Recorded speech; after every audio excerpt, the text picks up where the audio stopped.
பொல்லாதவனாகிய அவனுக்கு நடக்குதே, அவன் நல்லா இருக்கிறானே பாருங்க. அவன் இன்னைக்கு ஒரு நாள் தான் ஜெபம் பண்ணான், இன்னைக்கு ஒரு நாள் தான் சர்ச்சுக்கு வந்தான், அடுத்த நாள் சாட்சி சொல்றாங்க பாருங்க. அவ்வளோ பெரிய சாட்சி. ஆண்டவரே, இத்தனை நாளும் உங்களை நான் தேடுறேன் இல்லை, இத்தனை மாதங்களும் உங்களை தேடுறேன் இல்லை, இத்தனை வருஷங்களும் உங்களை தேடுறேன் இல்லை, நேற்றைக்கு வந்த ஒரு மனுஷனுக்கு உடனே அற்புதம் நடக்குது, எனக்கு அற்புதம் இல்லையா? எனக்கு அற்புதம் இல்லையா?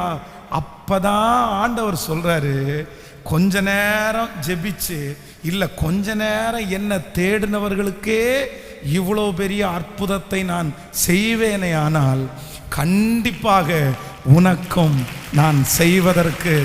ஹல்லேலூயா, ஹல்லேலூயா. இன்றைக்கு இந்த சத்தத்தை கேட்டு கொண்டிருக்கிற யாரோ ஒருத்தர் மனசுல நினைக்கலாம், பாஸ்டர், இவ்வளோ